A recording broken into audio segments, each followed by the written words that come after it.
Salam, hər vaxtınız xeyir olsun. Bugün sizinlə ən yaxşı üsul hesab etdiyim duzla bağlanan yarpaq bağlamasını paylaşıram. Xanımlar yazıb soruşur ki, ən yaxşı üsul hansını hesab edirsiniz? Elə quru halda duzda bağlanan üsul ən yaxşı üsuldur. Bu üsulla hazırlanan yarpaq qurumur, çürümür, ətrini, dadını itirmir. Yarpaqları yığıram, ölçüsünə görə ayırıram. Əvvəlcədən bankalarda sodalı su ilə yuyub mütləq qurutmaq lazımdır. Bir neçə yarpaq bağlama üsulu var.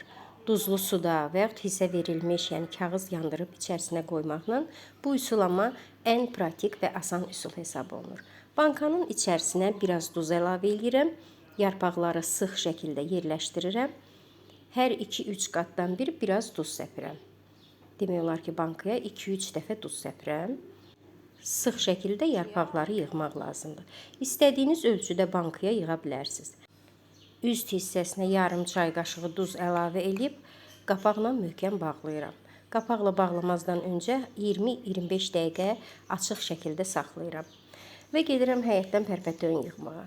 Pərpətöyünü də qışlıq hazırlayıram. Qışda çığırtma, salat və yaxud da dovğuya əlavə eləmək üçün.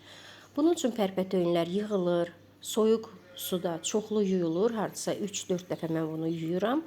Qumu, tozu və toxumları təmizlənsin deyə. Yuduqdan sonra təmizləyib süfrə üzərinə sərirəm. Tam quruduqdan sonra doğrayıb paketlərə yığıram və buzluqda qışa saxlayıram. Çox pratikdir, mütləq siz də hazırlayın. Bunlar mənim 2 gün öncə bağladığım yarpaqlardır. Eyni üsulla bağlamışam.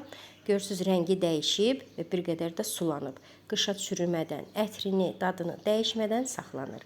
Və siz hansı üsullarla hazırlayırsınız? Bizə yazın, mənə çox maraqlıdır. Bugünlük bu qədər. Kanalı izləməyi unutmayın. Sağ olun.